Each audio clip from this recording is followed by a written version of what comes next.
Hey, what is up, guys? It's Guiltspire here, and welcome back to Champions of the Fog.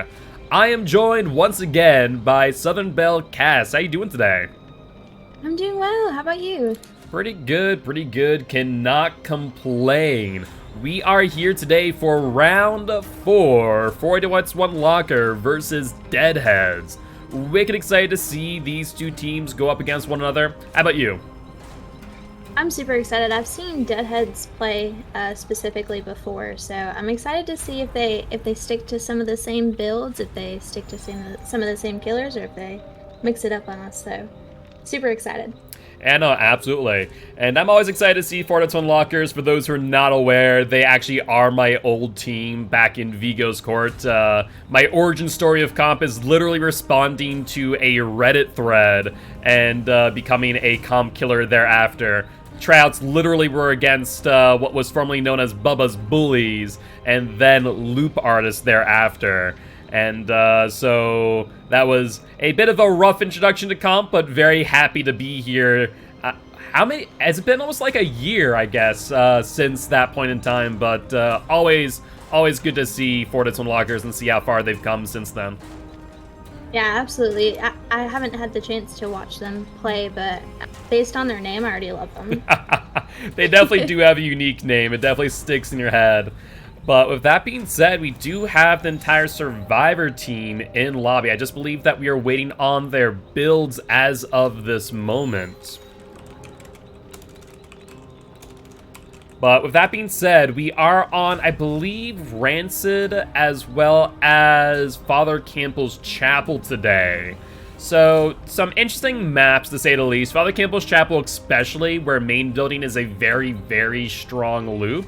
And Rancid, where you can kind of get some interesting moments with hitboxes. What are your thoughts with these two maps? Yeah, I think they're definitely out of the ordinary. I think that it'll definitely strike some unique gameplay, not the typical Wrecker's Yard or Orman gameplay. So, actually, I'm excited to see something different. Yeah, no, absolutely. One thing that I'm kind of curious about with stuff like Father Campbell's Chapel, especially with my team, I feel like my team, Sampletex, has a lot of killers that are focused into range, you know, Huntress and Deathslinger. I can tell you that, like, a really good Deathslinger on Father Campbell's Chapel can be a nightmare to play against, especially if you know how to get shots from elevation, because you're just able to pretty much injure them from 18 meters away from up top and kind of act as almost like a sentry. So I'd love to see if we do end up having a Deathslinger or a Huntress at some point on one of those maps. Yeah, I definitely agree. I don't know. We haven't seen a Deathslinger in a little bit. I would have expected maybe on Wrecker's Yard that we would have seen one. Can you recall the last time? Yeah, so we did see a Deathslinger actually yesterday, Sampletex versus Undying Alliance with Jess from Sampletex. It's almost a staple. Second? I was just gonna say, it's almost like a staple to have him there. Yeah, absolutely. And definitely is, it could have gone better, but always happy to see more Slinger. Or more Huntress, because I feel like they are definitely kind of sleepers when it comes to comp play, where they can be really hit or miss. Some people would argue that when it comes to a comp tier list, that they're a bit more of an A tier set of killers, just because of what you can do if you play at the highest level, but, you know, even then, it can definitely be an uphill climb to try and make it work. Yeah, and I think on those two killers specifically, I think map awareness is even more required, especially in a comp situation. Yeah, no, absolutely. And also, Psycho does make a good point due to the fact that we did have some teams withdraw from Season 1 on the Vision 1. This is technically 4-1 Locker's first game this season, so it's going to be interesting to see what killers they bring to the table, whether that be Twins, which I know 4-1 Locker is pretty well known for, or even some S-tier killers I could also see coming to the table. I'd definitely like to see some Twins. I think Twins would be powerful in being able to shut down that main building. That can definitely be abused by the Survivor team. Yeah, no, Twins is interesting comp because much like Hag, they are one of the few macro-focused killers in the game. And because of that, they do have this very strange playstyle where it is a bit more proxy and camping. And especially in comp, that really does synergize well with what you intend or want to do throughout the match. So I definitely could see Twins used, especially if basement were to spawn in some good locations like main building in either Rancid or in Father Campbell's Chapel. Yeah, absolutely agree. Is Ford White's one locker killing first? Yep, Or is Fortnite's it Unlocker Deadheads? is killing first. Deadheads is going to be surviving first. So we'll find out in just one moment what Fortnite's Unlocker is going to be bringing up against Deadheads here. As we always say, the first match really does set the tone for the rest of the games. So it'll be interesting if they come out with a S tier, kind of come out swinging, or if they, take their time and, set an even pace to start off. Yeah, it's kind of what makes it such a hard decision, right? Because you're going first and you have to set that precedent. So if you set it at a lower level, I mean, you're almost giving them a chance to come back and maybe start dominating from there. So it's definitely a difficult decision when you kill first. No, absolutely. It's one of those things where, personally, in my opinion, you want to really come out with someone that's going to dominate the board, get that 4K. That way, you have a bit of an easier time going into Survivor side, because the game, at its core, is a Survivor-focused game. So personally for me, I always say, bring out those S tiers off the bat and then put the pressure on, the opposite team for game 2 and 3 and less so on your killer on game 4. But doing a quick look on builds, everything looking good. And we're going to be jumping right on in, and it is a Wraith. Okay. So definitely for me a little bit of a surprise, though I do kind of like Wraith on Corn maps like Rancid, because if you use things like All Seen, which we do see here, the Corn gives you pretty much 24/7 surveillance on these survivors, and Luma attempting to change targets and get that hit, but to no avail. Yeah, definitely. I like Wraith on this map too, just because of his mobility. I mean, being to fly around all cloaked is definitely a positive for him.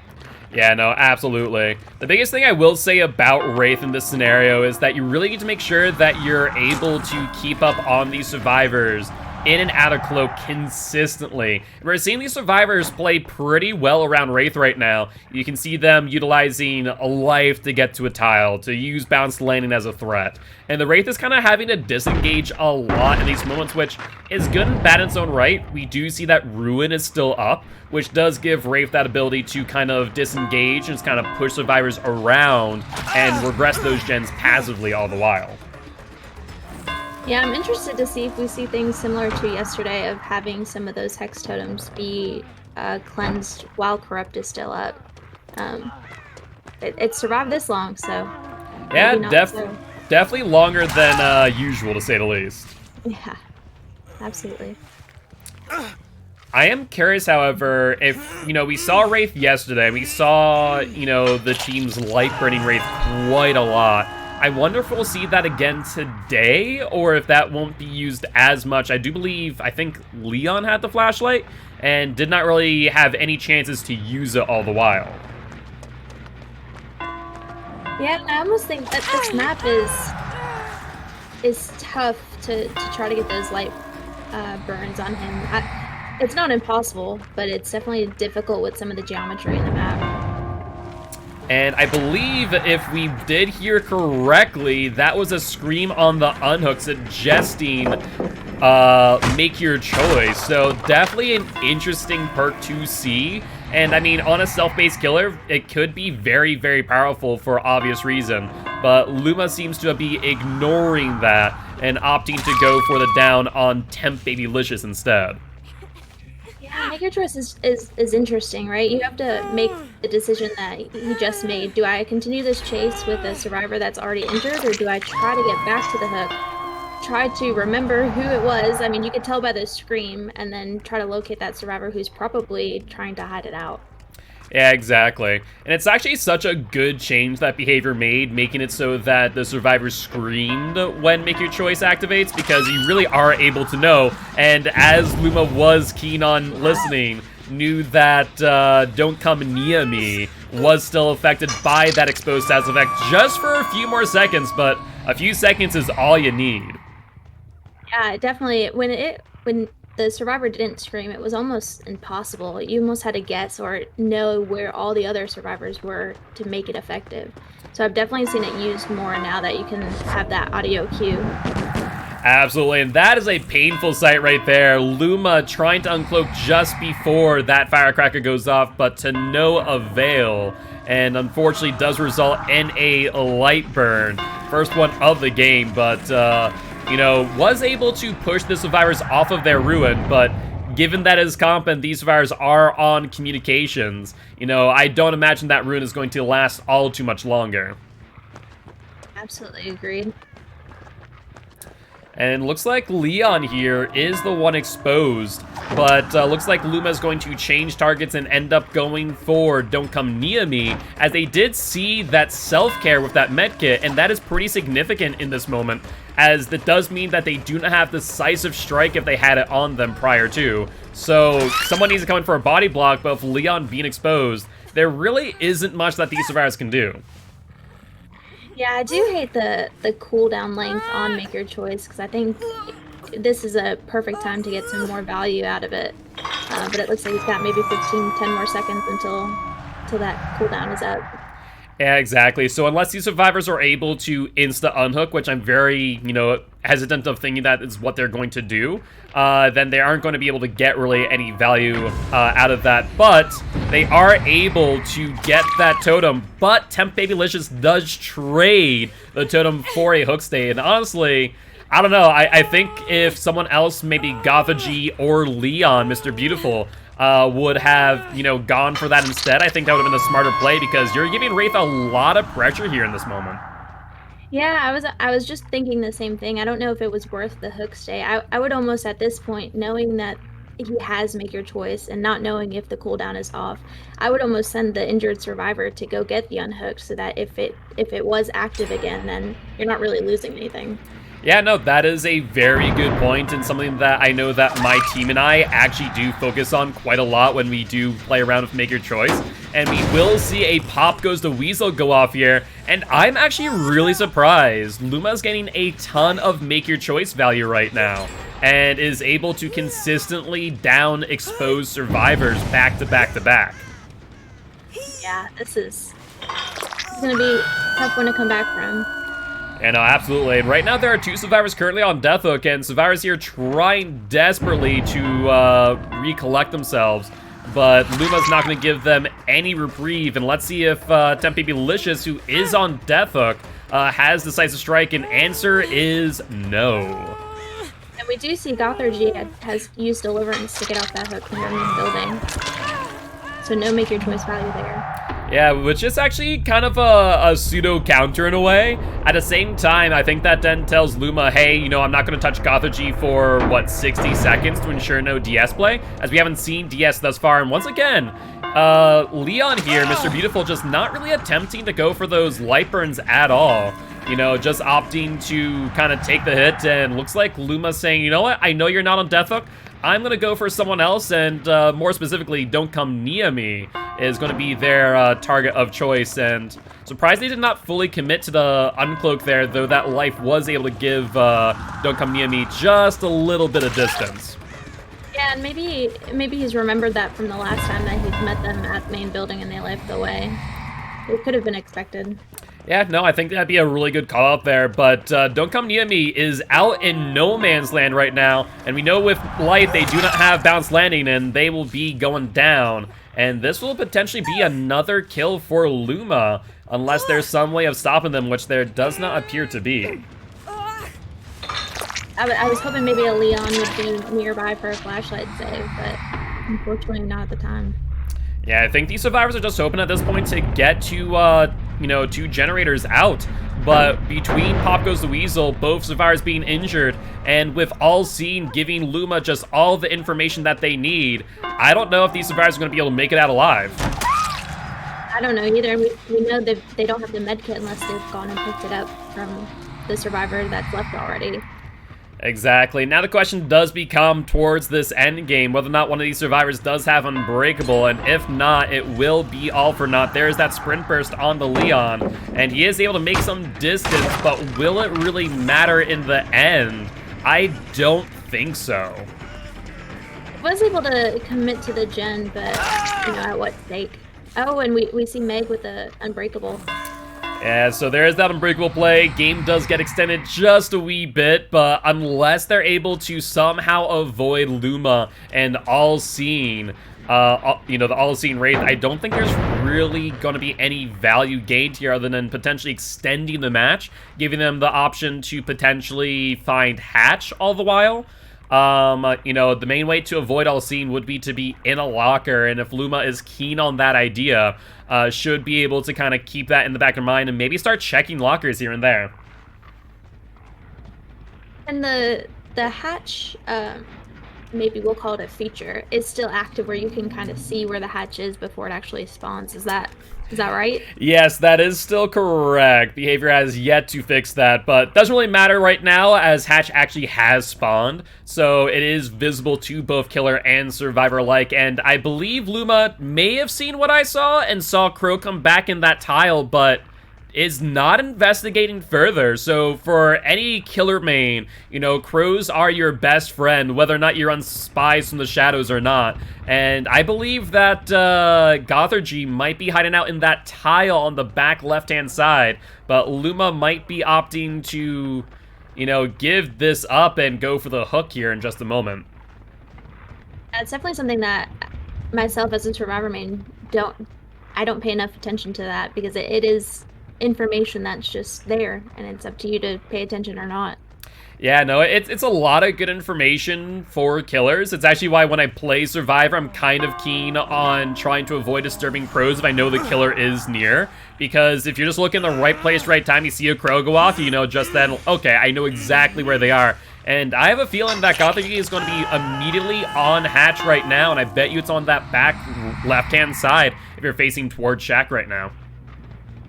Yeah, and it would have spawned while Leon was out as well, so maybe he could have seen it and directed Gothergy to where it was. Yeah, but it does appear that Luma actually has found it, and honestly, the best thing you can do right now, stand on Hatch and just close it out. There's no reason to really roam away, because now you can just stand on here, deny the Hatch play, and really force Gothergy into a unfortunate position where they have to go for the exit gate. But with Wraith being a 150 speed killer while cloaked, it is very difficult to maneuver around the map without Wraith catching up on you. And just like that, I believe that is the final nail in the coffin. Yeah, I was just going to say the exit gate spawns are definitely not in Gothergy's favor either. Well, overall, really good showing from Luma. I was kind of skeptical at first when it came to, using Wraith out the gate, as they are a bit more of a mid-B tier killer. But they really came out swinging, and, I think they used exactly what I would have with All-Seeing. Make Your Choice a really unique, use of that perk, but they got a lot of value too, so I think it works out in the end. Yeah, surprisingly a lot of value from Make Your Choice. I was quite skeptical in the beginning. It seemed like the Wraith was starting a lot of chases and then, backing off and not committing to a lot of chases. And so it was a little alarming at first, but I think that time maybe it's using to gather information like we saw respecting the Lithe on Bang. Trying to gather that information, see what he's working with, and then really start putting pressure. Yeah, I mean, I liked it a lot because we saw Rune up for quite some time, and so as you push those survivors around, you're able to really get Rune value.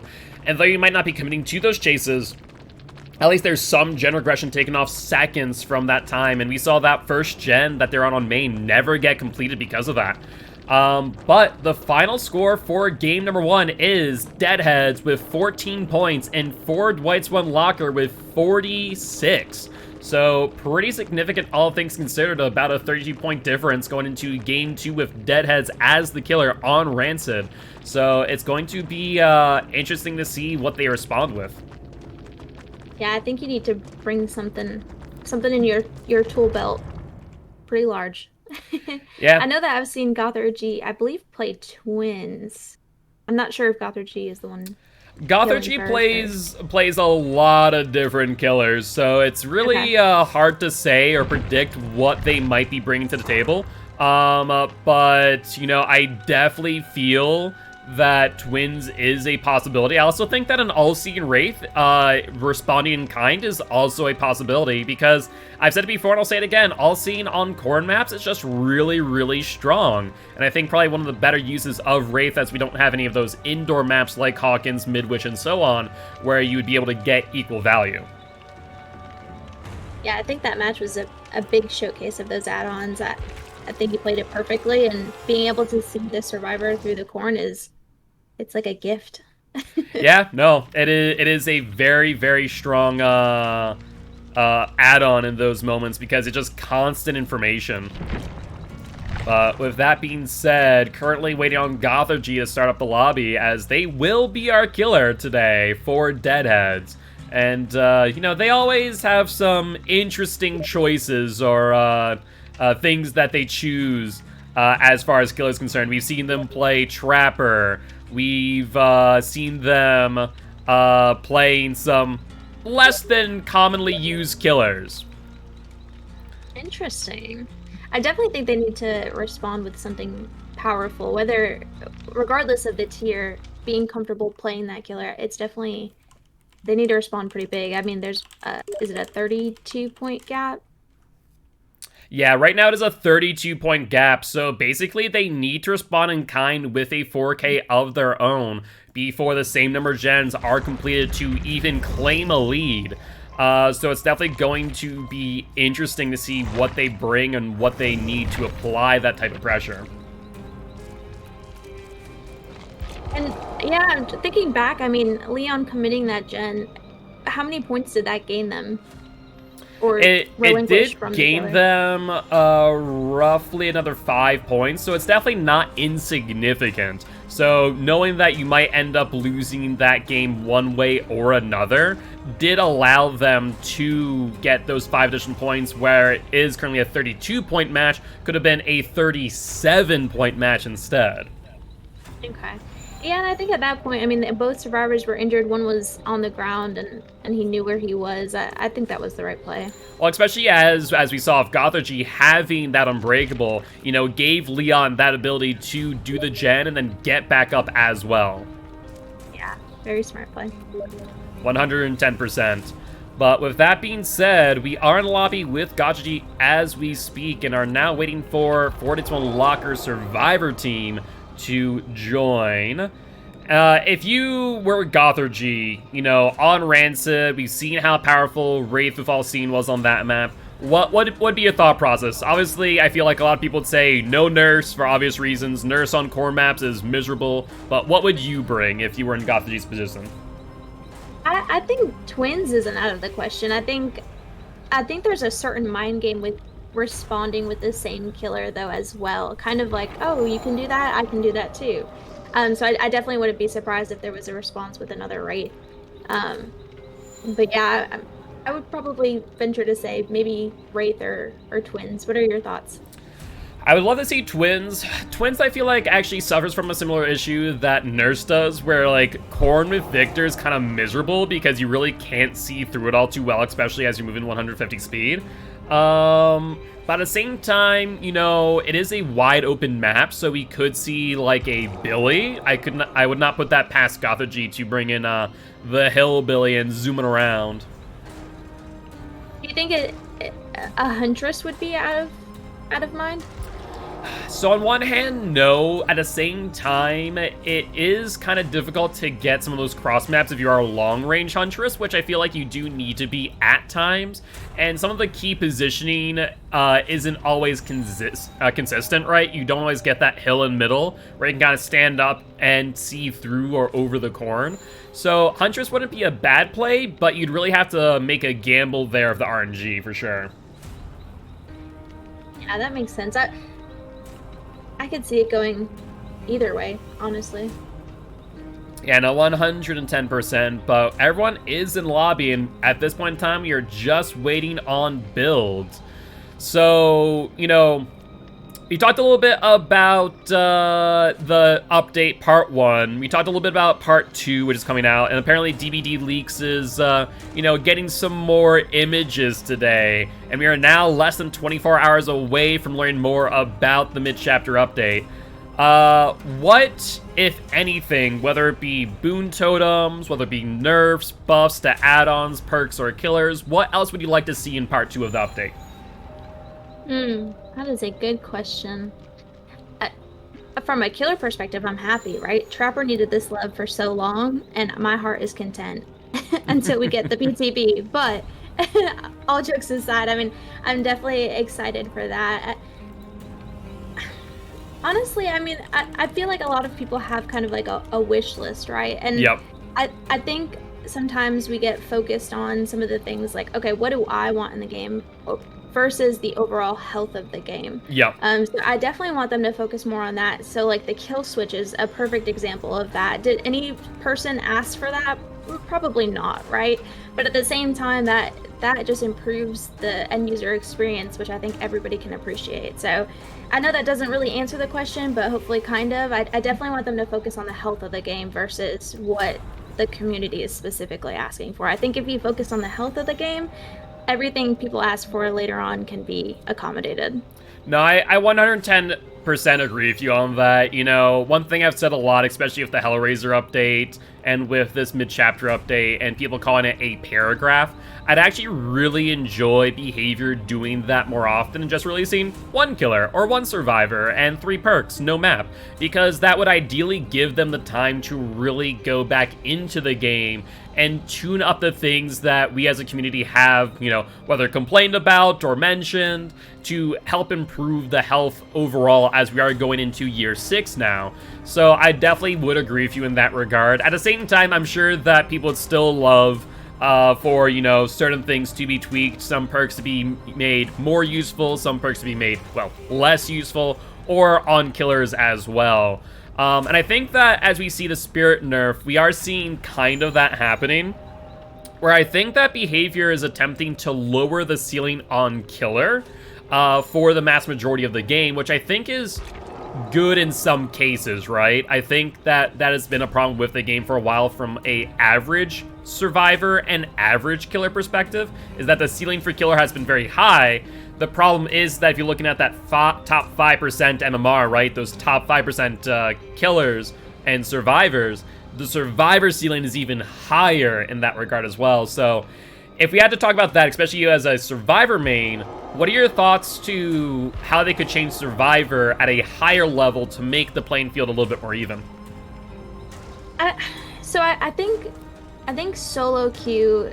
So to compare a game of a solo queue survivor versus a Swift, the difference is it's ridiculous, right? And so similar to how on DBD Mobile, being able to see what some of the other survivors are bringing in a solo queue, I think is extremely powerful, and bringing that past DBD Mobile, I think would be super beneficial to the game. I think when we just talked about where you mentioned the paragraph versus, releasing a whole mid-chapter or a bigger chunk of code, I think also it's really cool to see, especially from a survivor perspective, right? I'm not a big killer main, right? I don't play a lot of killer, but if the only thing they're releasing out to me is a killer, I'm not gonna lie, I bought Pinhead, right? Yep. And so I think it's pushing other people to go play and be in that uncomfortable position, which also then helps, again, the health of the game to say, you know what, it does suck to have survivors teabagging you at the exit gate, right? So maybe I shouldn't do that. So I think it's also pushing them that way. Absolutely. But I believe Shelby has some news for us real quick. All the builds are good. We are ready to go. All right. Well, that being said, I'll let the lobby know that we are good to go for game number 2 on Rancid, this time with Deadheads as the killer and 4-1 Locker as survivor.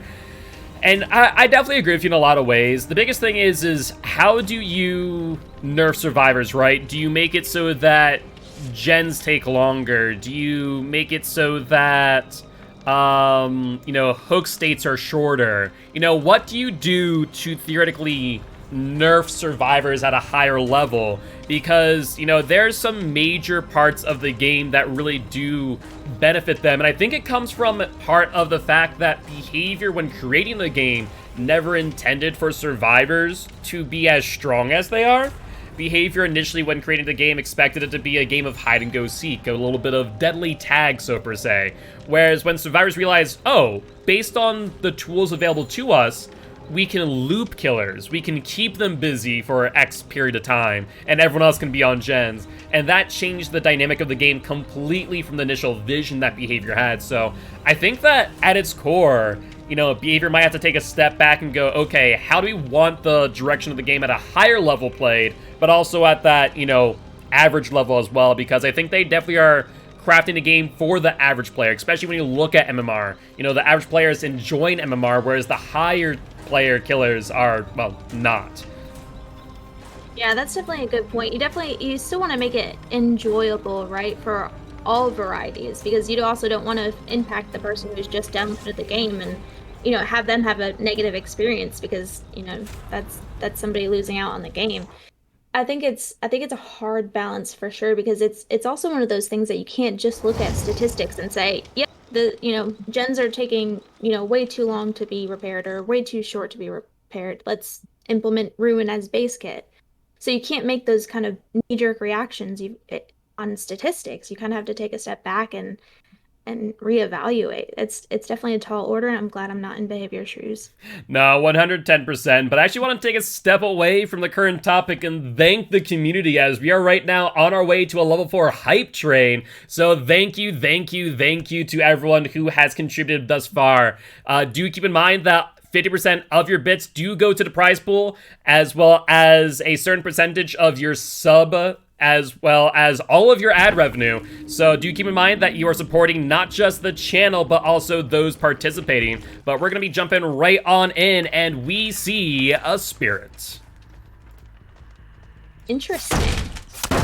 So, looks like Deadhead said, okay, you brought a Wraith, you got a 4K, cool. Let me do that, but faster. Let's play some Spirit, you know, the updated Wraith, more or less. Yeah, I think it's actually not a bad call, in my opinion. I think with the Corn and being able to see a Survivor run through Corn while phasing, I think it's super powerful on this map. Yeah, no, I 110% agree with that. The Corn actually is a huge bit of environmental knowledge and bit of information that the Spirit can really benefit from. The question then becomes is whether or not these survivors are able to play around Spirit, and as we kind of mentioned yesterday, right? Survivors are pretty keen on how to play against Spirit, on how to play against Nurse, because those are some of the most commonly used killers in Dead by Daylight comp, for obvious reason with them being S tier, and we'll have to wait and see with the update to Spirit if that comes to be the case as well. Yeah, I think that the noise cue, I think, is very good on this map as well. Like the environmental of the Survivor running through the grass. It's very good on this map as opposed to one that you don't really hear footsteps as well. Yeah, they definitely didn't take as close of a trim on the grass in comparison to, like, McMillan, so you can actually kind of see movement a bit more clearly on this map in comparison to McMillan or Azarov's, where it really is kind of hit or miss in certain instances. So I definitely think this is a good use of the Spirit, and looks like Gothagy going for some downs here on Luma, completely ignoring the Claudette as of this moment. Ooh.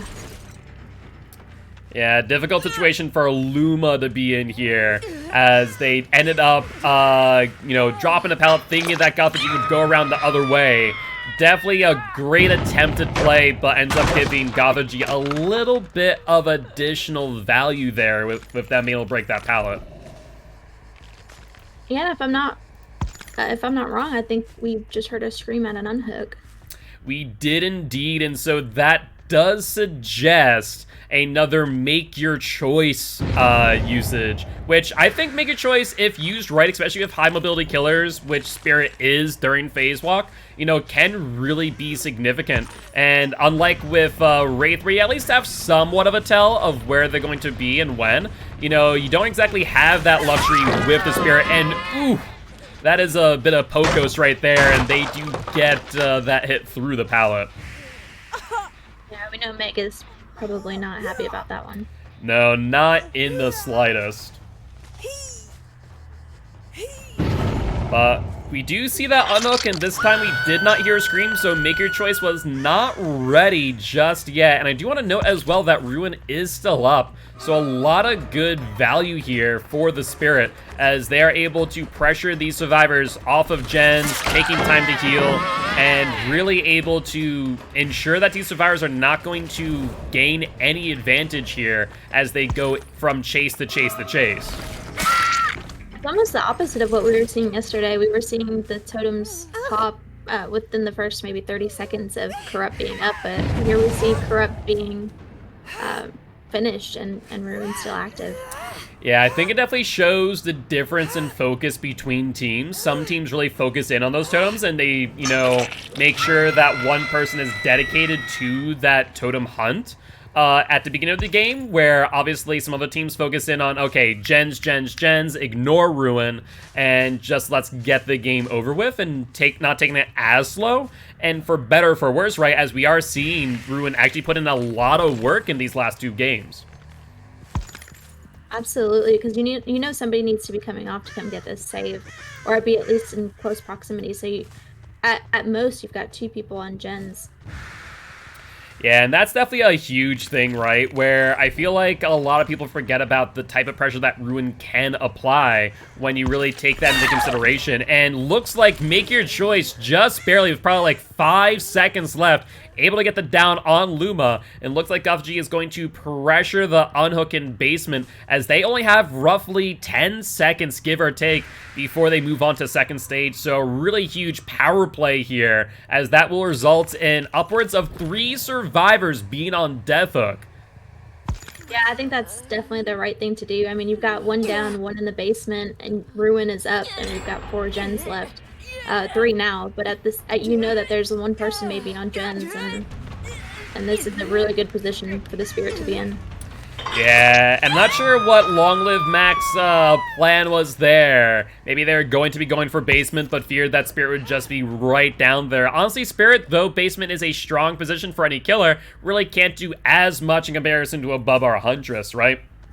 So I think that Long Live Mac should have really committed to that unhook, because at this point, Gaiman has only 30 seconds left on hook, and if they don't do anything soon, that's going to be the first survivor out of the game on 3 gens left.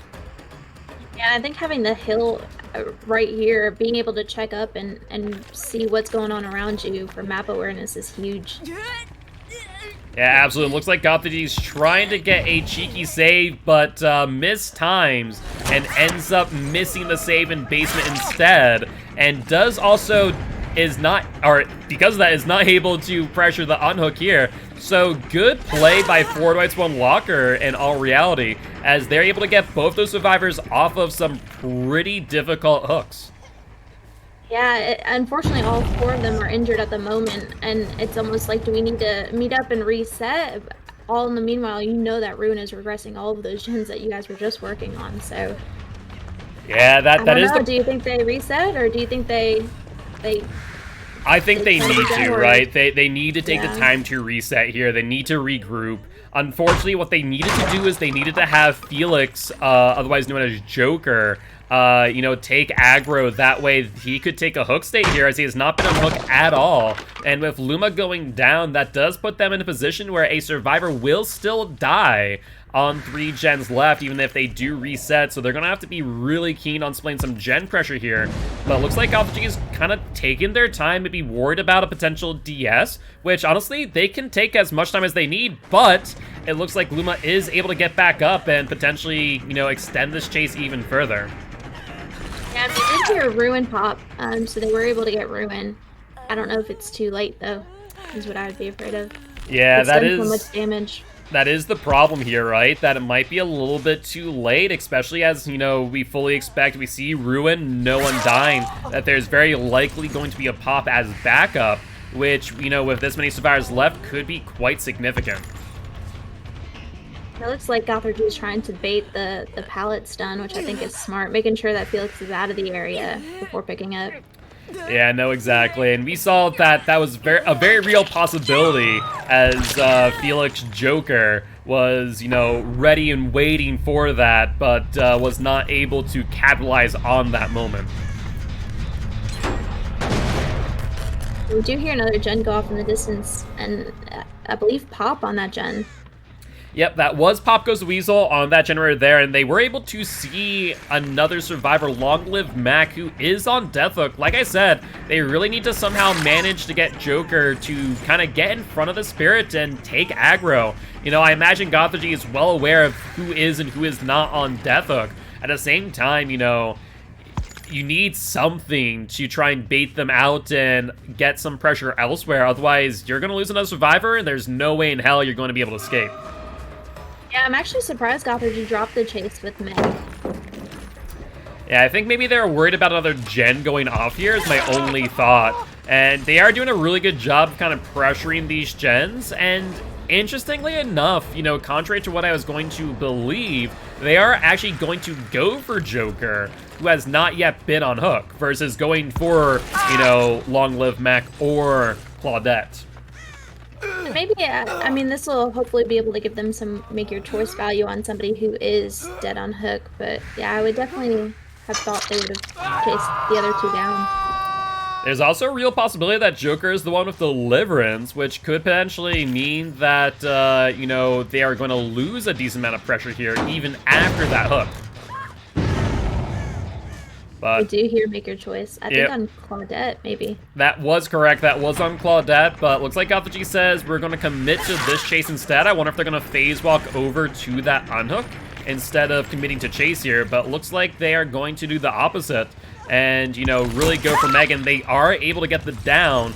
I think this is pretty much a similar scenario to what we saw last match with the Wraith, where the best case scenario for these survivors is to simply get another gen done for some extra points. Yeah, 2 survivors down. I think that's your only choice at the moment. And if they don't, that will potentially mean that Deadheads is able to get a 5-point advantage on Fortitude Locker, making it a very even match. There is a skill check miss, which is a 8-second regression, and now Gothorgy is on the Claudette as of this moment. I don't remember, is Claudette dead on Hook, or is she second stage? Claudette is dead on Hook. The only one who is not is Felix Joker, who did miss another skill check. I'm not sure if maybe they're hearing that phase walk and jumping off early to avoid the potential grab, or maybe it's purposeful to try and drag attention away from the Claudette. It could be.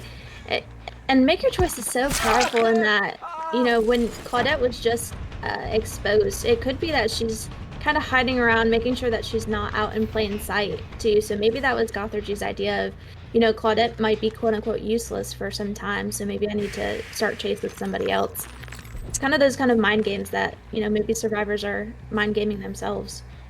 Yeah, no, that is a very good point, but at this point in time, looks like Gothorgy may have lost both survivors, giving them either the potential to get another gen done or to potentially reset. But I do want to know, if we're kind of looking at these gens, all 4 gens are on one side of the map, so that might be a huge misplay on the side of Fortitude Lockers, where they were not keen on where generators were, and because of that, now allowing Gothorgy to kind of patrol a very tight area, especially that 3 and 4 gen, as these survivors are now on Deathhook and injured.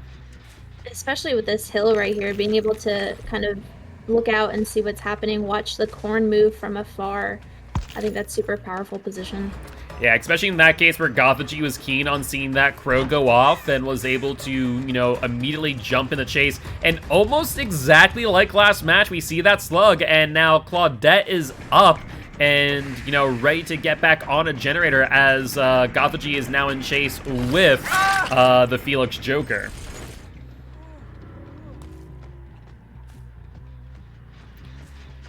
So, with that being said, the question then becomes, what does Claudette do? Does she kind of stealth out and try and goes for the pickup later down the line? Or do they just really focus in on those generators or try and search for a hatch? What were your thoughts? What would you do if you were in this Claudette shoes?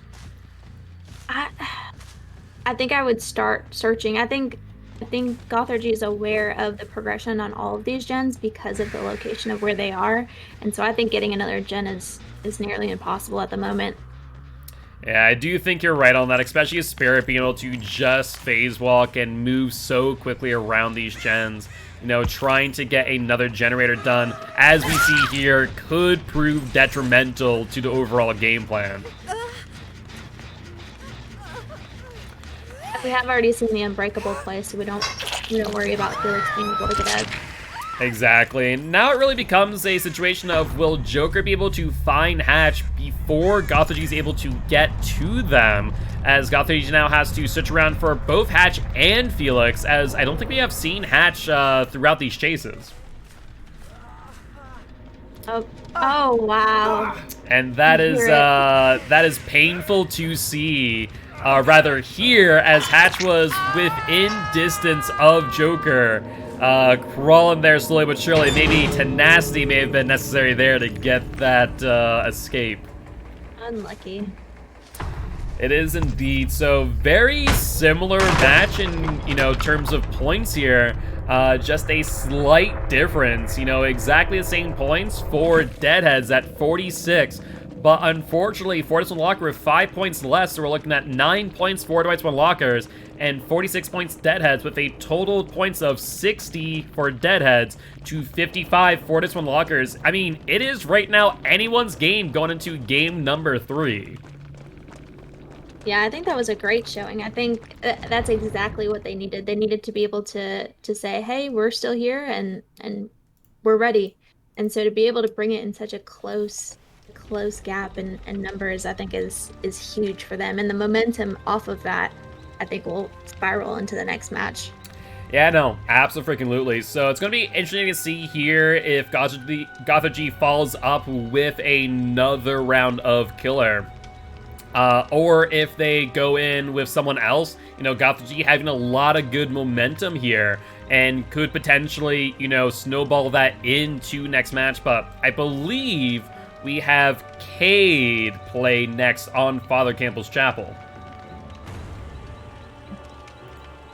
So, on Father Campbell's, what are you thinking? What would you want to see Deadheads bring to the table? Oh, man. Can we have a slinger? Slinger would be nice. I don't know if that's the right amount of pressure we need with such a close game, though. Yeah, I mean, that's the thing, right? You kind of go into this with only a 5-point difference. You know, what exactly do we think we're going to see here? Are we going to see another S tier or A tier, or what? That really does become the question of the day, of what exactly, you know, we think that these killers are going to be bringing. If they feel comfortable on a killer, maybe they do bring a slinger, right? But I think that maybe someone else who's able to apply more pressure is really what is necessary. Yeah, I think the ball's in their court, and they need to decide, do we want to show out and get that gap, you know, much more than where it is now, or do we hold back a little bit and save some killers for later in the season? Because I think that's a big weight on their mindset as well, right? Because you only use the same killer twice. So do you want to put all your eggs in one basket and use up some of your strongest killers? Or do you want to save those for later on in the season? Yeah, that is definitely something to keep in mind, where as you kind of continue from round to round, you kind of need to almost ration your killers for later down the road, especially if there is a specific team that you're kind of worried about. So that definitely is a big thing to keep in mind. If you were in their position, what would you bring? If I were in their position, that's a good question, right? I don't know. On Father Campbell's Chapel, it can kind of be rough because the RNG on main build, it can really be hit or miss, right? So that is a really interesting question, to say the least. I don't know. Blight could be okay if you know where to bounce off on this map, but main building can be really rough. Slinger and Huntress are good for the reasons which I mentioned earlier. But I don't know. This is a tough decision. I could also see a Freddy. Freddy could be very good. This is a bit more of a rectangular map, so a bit more distance to make between Shack and Carnival. Might not be a half bad idea to bring a Freddy. Yeah, that his strongest power is being able to teleport, and you throw Tinker on him, and it's a lot of pressure. Being able to know what gens you need to teleport to when, and either deliver a pop, or if you've got Ruin up still, get those survivors off those generators to get that gen regressing somehow. Exactly. That's a good point. So, with that being said, I believe at this point in time, we are just waiting on the killer's build, and then we are good to go. I'm nervous. I'm excited. I think this is going to be a really good match, and I'm almost hoping for a close match on this one and kind of leaving it to game number 4. Or, in some ways, Survivor's kind of coming out ahead and also making a close match. Either ways, I always love seeing how close these matches can be. And it's going to be interesting to see what they decide to bring out. I mean, we saw Spirit last match. So, you know, for them to bring out a top A tier or S tier would be pretty significant. And for them to say, hey, you guys are really putting the pressure on us, we're going to have to bring out those top tier killers. Yeah, I think we talked about the amount of decision making for map 1, right? And how we didn't want to make that decision, but here we are on map 3, almost in a worse decision making conundrum to decide what do you bring, because it's setting the precedence and hopefully setting up map 4 for success. So it's almost a worse decision to have to make. Yeah, no, 110%. But that being said, looks like survivors are raring to go. And I believe we are just checking on the killer. But Shelby has some news for us. I do. We are good to go. Awesome, awesome. In that case, I'll let them know. And looks like they are already readied up. And we'll be jumping into game number 3. This time on Father Campbell's Chapel. Deadheads as the killer and Fortnights once again as survivor.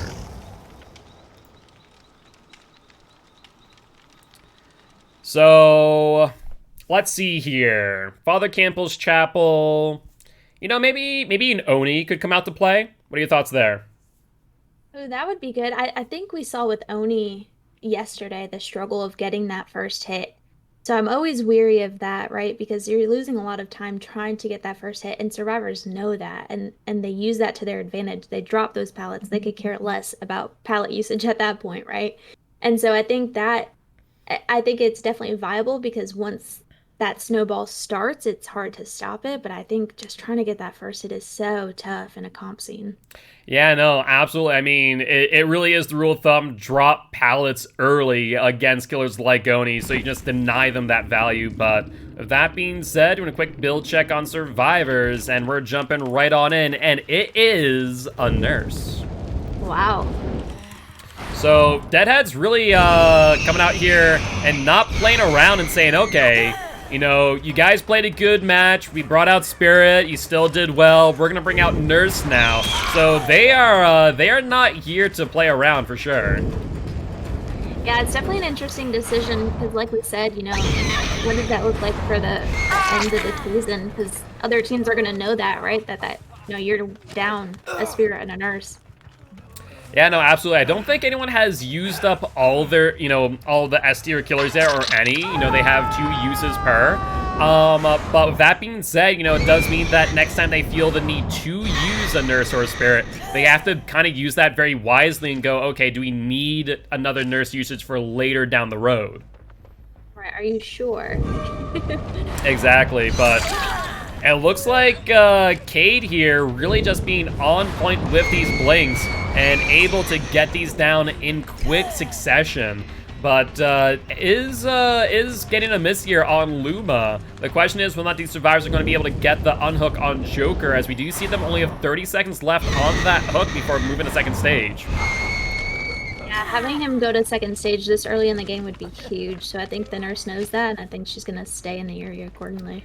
Yeah, I would 110% agree, especially kind of with how Mars going. I've kind of adopted a new, you know, rule myself. If a survivor gets to 30 seconds until second stage or the next stage, I'll just go back and sit it out for 30 seconds. You know, it doesn't really give survivors a lot of time to do much else, and gives you a ton of pressure where you can get that survivor out really early.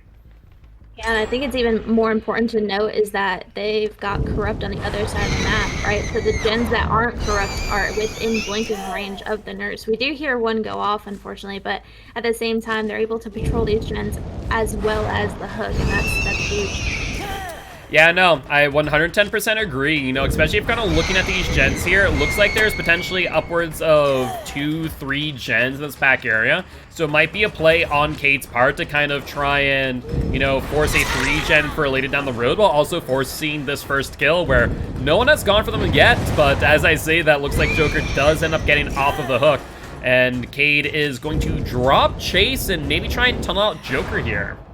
Yeah, I would think that's probably a good play. I mean, even if you're scared of DS, maybe a sludge play just to get some additional pressure to get some of those other people off the gens, because I think we saw that Ruin is here to stay. And it's been here for all of Corrupt, and we'll see if that kind of hurts them like it did in the last match. Yeah, no, absolutely. But looks like Cade smells blood and water, and they want Joker dead. They are not playing around whatsoever. They want to get that first survivor out ASAP, and they are going to be blinking around for them. And it's hard to body block Nurse, right? The main thing is you don't body block Nurse in the same way that you body block normal killers. You want to hitbox block instead, where you're able to kind of stop them from being able to blink to the location they want to, but does not look like it matters, as Joker does go down again and ends up going onto the hook for the last time. We did hear another gen pop, so we've got 2 down, 3 to go, but with one person already being out of the game, it's difficult. Yeah, I mean, it's a difficult position for these survivors to be in. If there was one more gen done, then maybe, but once again, they need to not fall into that same trap that they did before, where they end up with that 3 or 4 gen towards the end, though we do hear Ruin go off now, meaning that if Cade does have pop, they're going to have to take some time off of those immediate chases and go for pop plays instead. Yeah, it's gonna hurt a little bit for sure. But it looks like Cade is, you know, taking that time and kind of going back to these gens, knowing, okay, I kind of have a 3-gen I can work with. I'm going to stick back here. And it's really hard to kind of box out this Nurse, right? And a very dirty Poco sit there. That was a really good hit. Yeah, I was not expecting that to connect, to be honest with you. But looks like Cade messing up just ever so slightly, ends up in the stairwell to basement, losing some distance here, but wants a little bit of distance to Nurse. It ain't really meaning much, but I will say Luma doing a really good job of avoiding these hits. Yeah, I don't know if we've seen who's got dead hard yet, but Luma looking behind her, it almost suggests like she was wanting to use it. Yeah, you know, with survivors looking behind, it's kind of hard to say whether or not they're going to hold W, double back, and as a nurse, you kind of need to play around that potential knowledge and go, okay, you know, they're looking back, they're going to double back, right? And so it's a bit of constant mind gaming when playing against Nurse, because it's not a traditional chase whatsoever when you play against a Nurse. Absolutely, and we hear another gen go off. These survivors, I mean, give credit where credit's due. Wow, they are at 1 gen. Yeah, but I'm a little bit worried for them, to be honest, because we look at the remaining gens, much like before, there's this really tight 3-gen left, especially when it's around the hook. It just means that you pretty much made a decision for Cade and said, cool, I no longer have to leave this area. I have a hook in basement. I have a 3-gen that I can protect. You guys are not going to be able to, you know, get me to leave this area. I'm just going to kind of sit back, relax, and take my time. Yeah, that's a good point. It's like, come to me. Exactly. So, you know, Cade kind of taking their time, is messing up some blinks, and we do see Luma with that Deliverance play. The unfortunate part about Deliverance, though, is BT does not apply, so DS might be your best friend here.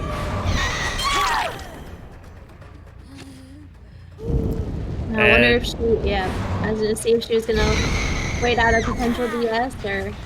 try to hurry up and get her down there. I mean, I think that's the smart play here, right? Just kind of wait out the DS and pressure the gens instead. You know when DS goes off because that Deliverance has a built-in timer. As soon as they are no longer broken, you don't need to worry about DS anymore. But Survivors are doing a good job of pestering these generators, slowly but surely. Yeah, at this point you need to split up and kind of tag team. Try to get her away from this gen that's oh so powerful. And Long Live Matt kind of doing a bit of a good job here, is able to kind of drag the nurse a little bit away, maybe giving Luma and Claudette just a bit of time to reset here. Especially as the broken stats effect is no longer applied. And I think the nurse is gonna try to see where she needs to go and hopefully start regressing these gens, because it does sound like they're getting a decent amount of progress. Yeah, with Pop Goes the Weasel, you really are able to slow down the game quite significantly. But Cade trying to predict a double back there, but Claudette just holding W and saying, no, I think not. I think the best thing that these survivors can do right now is just do a full reset, take their time, take it slow, don't give the nurse unnecessary pressure. Yeah, absolutely agree. I think that's what's the best way to play against a nurse is to be unpredictable, right? So Claudette might have just held W there, but maybe next time she doubles back, and that's what you need to do as a survivor, is be unpredictable so that the nurse is not always constantly predicting where you're going to go next. So that was a really good job from Claudette. No, I agree completely. It's going to be interesting to see, though, how these survivors attempt to grind out this last gen, because I think it just needs to be touch and go. Basically, respect terror radius. As soon as you hear terror radius, jump off the gen, let them fatigue out, run to Carnival, rinse, repeat, because as long as you're not giving them pop value, then it really doesn't matter what the nurse does on the gen, because for those who don't know the exact statistics, just a manual regression of the gen, it's 0.3% per second, so it takes roughly 4 seconds for just 1%, or 1 second of that generator off, and takes 80 seconds total, so, pretty significant. Yeah, they're definitely doing a good job. We just saw Meg play chase towards the circus part of the map, and then have the nurse come back to check that gen, and now Claudette's doing the same exact thing. So the survivors are definitely doing a great job trying to keep her away from where she has the most power. Yeah, I think, though, that gen in the back corner, that one in Shack is not the one they need to be on. It really, you want to be there, but, as you travel through the area, as we saw with Claudette, the nurse has no qualms, going over there herself and just saying, okay, cool, I'm going to chase you now because I'm still near my generators. I think if she was wanting to be in that back corner, moving into that LT wall on the left is really what you want to play, and try and keep her away as much as possible from the area that she's trying to patrol. Yeah, absolutely. And we just see her deliver that pop, and it's going to be damaging. Every hook is going to give her that ability over and over again. So I think going back to that point earlier, just not letting her have those downs and those mistakes is huge. Yeah, at the same time, I will say, Cade really going out far here for this down, and that could give some really good pressure to these survivors, allowing them to now focus in on those gens. We do see, Meg here, and Cade not really caring about gens right now. I am curious if Luma might potentially be on a gen, and if so, could they actually finish it out for maybe even just a one-man escape? And amazing dead hard there by the Meg. Yeah, that was exactly what she needed to do. I'm curious as well. I wonder if she's trying to get those survivors to come for the unhook and venture out a little bit, but at the same time, that they know those gens are over there. And so it's like you either pick the hook, and there it is, or pick the gens. Yeah, and I think that's the right call here. You just need as many points as possible to kind of give your killer in that last game a bit of a buffer, and if they can get a two-man out here, that would be huge. And I don't think it's outside the realm possibility here, as I think Cade is starting to panic a little bit. I think the pressure is getting to them, and I think just leaving the Claudette on hook here is the right move, and just to get the two-man out. Yeah, and we've got Elodie, who is completely, she's healthy, right? And so being able to get that exit gate open is not out of the realm of possibilities. And now it comes down to the question of what these survivors want to do. Will they try and get that 2-man out here and really try and pressure the hook? Or will they, you know, just go for the 1-man out? I think, honestly, here, playing altruistically is not a great idea. You know, if you were to go down here, you're potentially giving them an additional 7 points and giving up a potential 3. So I think just getting that 1-man out is definitely the play. Yeah, altruism killed. Exactly. 100% agree. Take that one person. So, honestly, really good showing from both sides. I think at the end there, Cade may have gotten a little bit too aggressive and could have potentially have, you know, taken a bit slower. Maybe they got a bit impatient. But that being said, that's 23 points to Fortnite's Locker and 37 points to Deadheads, with a total points of Deadheads at 97 and Fortnite's Locker at 78. I mean, it's still anyone's game that is, what, a 19-point game, so definitely not insurmountable odds. Yeah, that's not as big of a gap, I think, as they were hoping for with the nurse showing, but definitely an amazing game on both sides. I think the survivors played it really well to know that that's what Nurse's plan was, is to keep that 3-gen, and being able to pull her away from that deemed super successful. Yeah, no, so I think they did a really good job there. They were playing it slow. I think they could have probably done a little bit better here and there in that regard, but it worked out for them in the end, and they were able to get that 1-man out and keeping the game close. So if we look at this scorecard now and what the max amount that Fortis can kind of allow Deadheads to get out with, let's kind of take a look and see what a 3K would look like for Fortis Locker. We're looking at a 3K right now. That's still actually a loss. If they were able to get a 3K 11 hook, that will be a win of 2 points. So theoretically speaking, if Fortis Locker wanted to play it safe, I think they need to go for the full 4K and just ensure that not a single survivor escapes at this point in time. Yeah, that's a tall order. Do we see another S or A tier killer? I almost think it's needed. It's so close that you don't want to not bring some of the best tools you have with a gap like this being so close.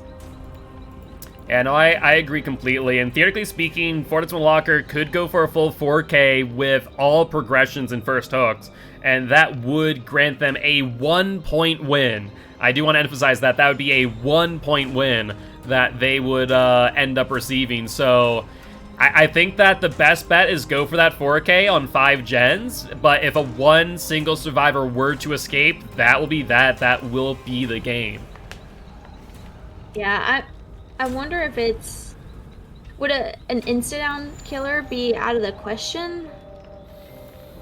I don't think an insta-down killer would be out of the question, but like you need someone that's going to have high mobility, high lethality. So, you know, Bubba could be in the conversation, Nurse could be in the conversation, Blight could be in the conversation, but whatever it is, you need to make sure that, much like Game 1 where you saw Wraith pushing gens around and ensuring that they weren't able to get that gen pressure, you kind of need to do the same thing in this scenario as well. Yeah, I mean, we could see a twins and some potential slugging, maybe? Yeah, twins would be good, theoretically. You know, if you're confident in your M1 ability, Pig with kind of the slowdown, because like I said, you kind of need to keep them really slow and grindy on those gens, so Pig could be, but I think that just the amount of lethality that you have isn't really there. So I'm thinking, you know, between someone like Freddy with that mobility, Blight with that mobility, Nurse with the lethality, I think, you know, within that S and A tier realm is kind of where we're going to be seeing here. Yeah, I think you need to. I think with it being this close, you need to. You asked for it. You wanted a close matchup to map 4, and here we are. Yeah, no, you know, asking you shall receive, right? So I'm always excited to see this. I like seeing these close matches going into Game 4, where it doesn't feel like the odds are insurmountable. You know, we've seen in Game 2 with, you know, a 4K on 3 gens completed, or Game 1, a 4K on 4 gens completed, so it's not something around possibility. Game 3 actually so far has been the only game where a survivor has escaped the trial. So it does come down to game number 4 now to see whether or not Deadheads is able to, get that one survivor out, and that would be the determining factor. I think it also helps too. We talked about it a little bit yesterday, just being able to take some of that pressure off the map for killer, right? And so you want to make sure that you're doing your best to not only make sure your team gets points, but you're keeping those points away from the other team when possible. So being able to take some of that late game pressure off of your map for killer is huge. I think emotions definitely play a big part in it. Knowing that you have to do X, Y, and Z before, certain number of progressions on the gens are completed, I think is huge. And so I think both teams have done a really, really, really good job of keeping that balance and keeping that in their head and not being altruistic and trying to get a second person out. Just take what they can and move on. And I definitely agree there. I think the biggest thing, if we're looking at the overall game and what I think is going to be a keystone moment in this, I really do think that the determining moment in this could potentially be looked back at as game 2, where that 4th generator was not completed by Fortitude Locker. That loss of 5 points, could actually be pretty significant, because that 5 points, I think, might end up be the determining factor here if we look at that one person escape. Yeah, I think it's little things like that, or, Leon being within arm's reach of, poor Leon, arm's reach of that hatch, it's things like that that really could be the determining factor. And I absolutely agree, but that being said, I do believe we are now just waiting on survivor builds as we speak, and once we have them in hand, we'll be jumping right on into the last game of Fortitude Locker versus Deadheads. And it has been quite exciting. I do love this, and I love seeing the variety of killers that we've seen today. Obviously, 2 S tiers, 1 high, mid, B tier with the Wraith. And I don't think there's any way that we see another, B tier. I think it's going to have to be an A or an S tier here, for sure. Yeah, if I had my 2 guesses, I would say Twins and Blight. Yeah, Twins and Blight does seem like a good call-out. I think maybe Nurse, maybe Spirit could also be within conversation with that high lethality. But I definitely think that, Twins and Blight is definitely a good call-out. Yeah, I think also, I hope, as we go through these matches, maybe seeing that 3-gen and seeing how powerful it was on Nurse, maybe make the survivors kind of rethink some of their strategy to try to make sure that that doesn't happen to their team. Yeah, I mean, that's one of the biggest things that I will say if I'm kind of giving some feedback to Fortitude Locker off of this match, understanding gen positioning and not putting yourself into that 3 or 4 gen, which we saw both on the Nurse and the Spirit match, I think would be a big thing to practice in the future. Because, that definitely put them into a situation where the killer didn't have a choice to make. They didn't have to go, okay, I have to pressure this gen that's all the way across the map, and then this gen. All they had to do was say, oh, I hook in my 3 gen, I sit on my 3 gen, and that's kind of it. Yep, absolutely. But with that being said, we are now getting these survivor builds as we speak, and looking like we'll be starting up in just a few moments. So chat, out of curiosity, let's take a look at this prediction and seeing who is currently in the lead for predicting the win. Right now we have Deadheads with 5,192 channel points to Fortitude Locker at that 7,622. So really close when it comes to the predictions, but we'll have to wait and see what happens here. It's still pretty close when it comes to chat and their thoughts. Yeah, I definitely think this has been a really good pair of matches. I think on both sides. I can't reiterate that enough. I think they're playing very well. You can see the communication between the survivors, calling out hex totems and letting them know, just let me go on the hook and just try to push those gens out. I think it's really showcasing some of the communication within the survivor team as well. But also on the killer side, understanding that map control is there and map awareness, and knowing that if you can pressure to have this 3-gen in the late game, you're almost guaranteeing some success there. So I think it's just really good knowledge and map awareness on both sides. Yeah, no, absolutely. And that's one thing that one thing that I would love to see, and I think that the comp community has talked about this a lot actually, is I would love to eventually see map seeding become a thing, because, you know, we obviously saw that really strong 3-gen, pretty much, you know, 2 gens over on Shaq's side within a stone's throw, quite literally, of one another. I would love to eventually see from behavior if comp really does catch their eye, which, based on data mining, it has to some degree, but definitely has not been on the forefront of what they've been working on. Would love to see map seeding be able to say, okay, gen spawns here, here, here, and here, that we can kind of make it almost consistent between game to game. I'd love to see that at some point. Yeah, I think that's definitely an interesting idea. I think it almost it's either way, right? Because then you're maybe not taking it away from the killer, but you're definitely lessening the chances of what we just saw happen. Yep. So it's a fine line. And now I 100% agree, but I believe Shelby has some news for us. We are good to go for the last match. Awesome, awesome. I'll let the lobby know, and once they ready on up, we'll switch on over and see what Yui brings to the table. So, what's your final guess here? What are you going to say? Are you going to say Twins or Blight?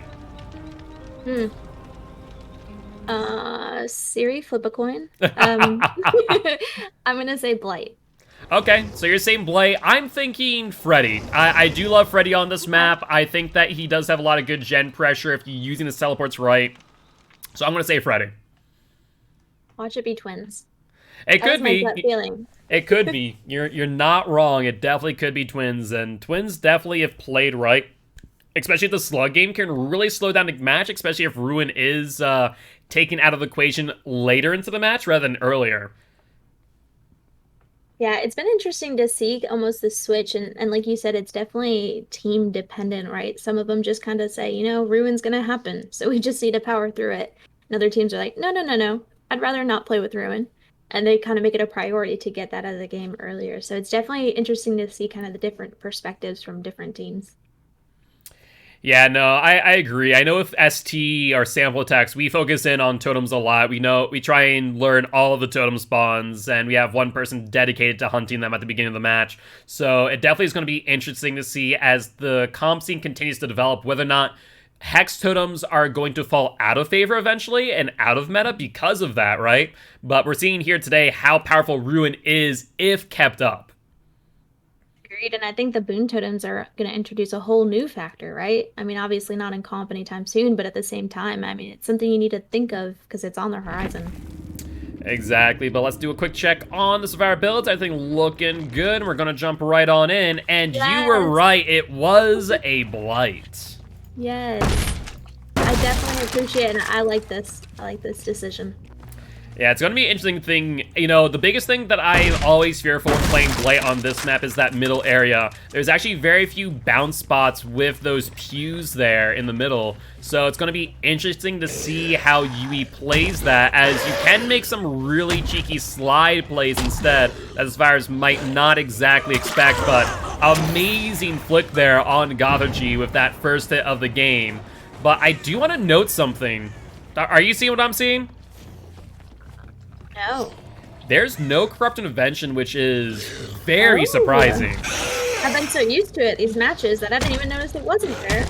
Yeah, no, it's one of those things that you definitely don't expect not to see, because you really do want that early game slowdown, but maybe the thought process is kind of what we talked about yesterday, where during corrupt that kind of incentivizes survivors to go out and, you know, end up working on totems instead. But, you know, maybe Yui's thinking, okay, so if that's the case, let's just remove Corrupt, let's keep Ruin up, and let's use Blight to his fullest. Yeah, we'll definitely need to keep that in mind and see what that looks like for and if Ruin gets cleansed. And we do see Tinker, which is very strong on Blight for obvious reasons. But with that being said, that is 2 back-to-back Tinker procs.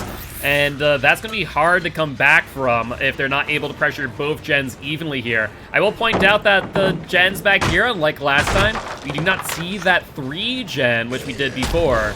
But Yui here, you know, trying to pressure evenly as possible and ensure that this gen does not go off. Yeah, and that was a good sound cue too, being able to hear that that survivor had gotten off that gen. and Ruin activate, we know that there's another person in the area. Absolutely, and we actually see 3 survivors now, all injured. So really good plays here by Yui, but I wonder if Yui noticed what I noticed and see that crow go off over by that gen, and it looks like they have. And that is a injured survivor, an amazing place for them to be. There's the dead hard, but as I warn all the time, you never want a dead hard away from the blight. You want to either do it towards the blight and where they're rushing from, or perpendicular to. Otherwise, you risk that exact instance right there. Yeah, I think Yumi's doing a really good job of being patient, even on that first hit.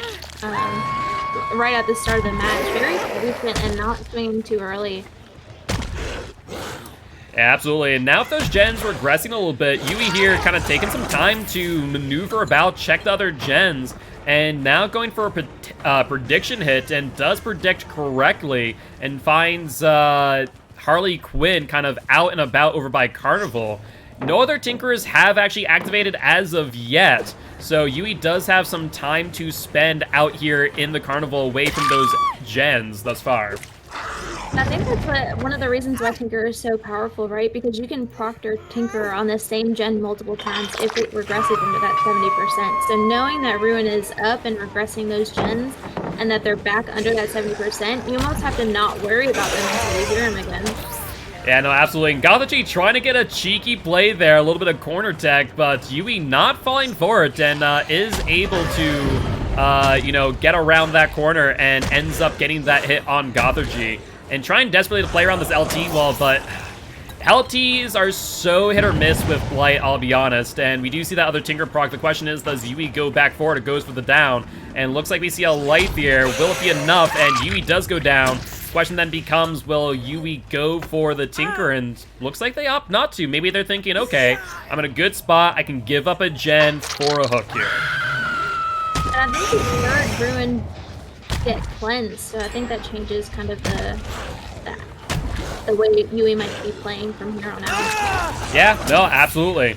And we do end up seeing that really good slide play there by Yui. I mean, this is prime Blight play. I love to see it. I will say that one of my recently favorite killers to play as is Blight, and I love seeing some good Blight play, and this is a prime example of what you need to do on Blight in comp play to be successful. Yeah, definitely traversing the map and getting a pulse check on these gens and to see where you need to pay your most attention to, even before Tinker or procs. Just very good awareness of gen progression across the map because Blight can move so quickly.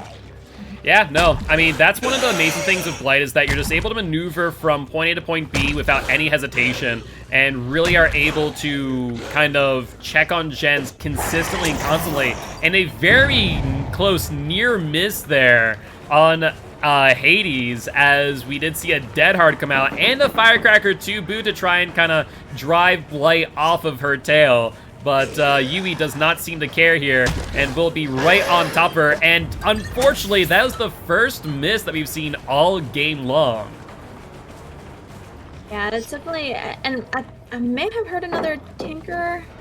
No, I think what we heard was the unhook, actually. Okay. So no Tinkerer. But that will be another down for Yui. And at this point in time, there are 2 survivors now on Deathhook, and the other 2 have also been hooked. This is only 1 gen completed thus far, so Fortnite's and Locker put themselves into a very good position here, especially with another Pop Goes the Weasel in hand to potentially regress any gen that within the next, 30 seconds, give or take, ends up on 70%. Yeah, so what's the play here? Does Blight tunnel out one of the survivors that are dead on hook and make it a little bit easier to patrol? Oh, 110%. I think that if you can find Gothargy, as they have, that would be your ideal scenario, where now you're able to potentially, get a survivor out of the match.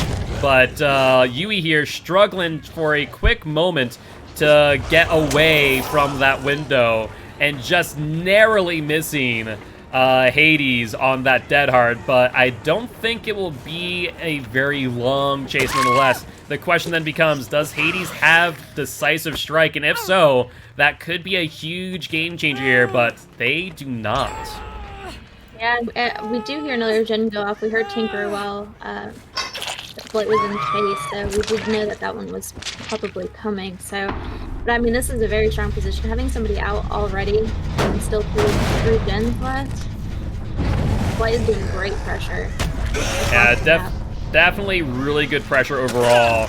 And Mr. Beautiful committing to that gen there. You know, I'm wondering if they really just want to take aggro here as they know they've only been on hook once. And like I said, you know, both teams know what's at stake here and what they need to claim victory. So I'm wondering if they are just saying, okay, cool, go for me, I'm not on death hook yet, rather than going for, let's say, Gothergy, who is on death hook. Yeah, and hopefully Yui realizes that and tries to change targets if she can find them. Yeah, I mean, that's the biggest thing, right, is whether or not you can find that person, and they did find Gothergy once again, and like I said, this is kind of the place you want to be. You want to be on Gothergy, you want to get him out of the game. Not only is that going to reduce the number of resources in the game, but it's also going to allow you to potentially, you know, slow down the game in your favor later down the line, especially with both Leon and Nia still on first hook. Yeah, I think Blight is doing such a good job at being patient. I say it over and over again, but not taking those swings. I mean, we've only seen, you know, maybe 1 or 2 misses. It's very, very nice and slow and not rushing or letting emotions drive, you know, what they're going after. Yeah, absolutely, but making a bit of a misplay there. Those fire pyres are kind of always a struggle, and we do see a repressed alliance. Really good usage of it as well, given the fact that, you know, they full well know that Pop Goes Weasel is in play. So, you know, there's probably like 2 or 3 gens right now that are very close to being completed, and these survivors are going to have to, you know, really ensure that Blight is not able to get any additional pressure. And one of those gens is now popped off, and that repressed alliance is still probably up for another like 10 seconds. The question is, can Pop last long enough? And it does to get 20 seconds off of that generator. Yeah, we talked about how having Ruin up before and making sure that we came back to see, and if Blight had Ruin up this entire time, I think it would be a whole different story. But we have so many generators that are either over Tinker range or very close to it, and so it's putting the survivors in a really good spot. Yeah, I do want to notice, though, as we kind of were calculating the score earlier on what Fortitude Lockers needs to win or what Deadheads needs to do to win. You know, kind of mentioning that a 4 out with 11 hooks was, or not 4 out, 1 out with 11 hooks was still a possibility for a win. And they are actually in that realm of possibility right now, where Gothergy's on death hook, where Mr. Beautiful's on death hook, where now Harley Quinn is about to go on to second hook right now. So it's very possible here that Yui is, you know, not necessarily caring who they go for as of this moment, and are just opting to, you know, go for whoever and just say, hey, you can get 1 person out, that's fine. Yeah, absolutely. I think maybe that is the play, and that kind of helps take pressure off too, right? Because you have to make those decisions of, should I have to chase this person or should I continue this other chase, and not having to make those decisions and just play the game, you know, it takes some of that emotion out. Yeah, no, absolutely. And right now there's only 3 hooks, or 3 hooks. Is there 2 hooks left in the game? Only 2 hooks left in the game. So definitely a dangerous position for these survivors to be in, especially with Mr. Beautiful going down as we speak. And both of them being right there. Now it comes down to what we saw in, you know, game 1 and game, 3 with Unbreakable. Let's see if Unbreakable becomes a factor here.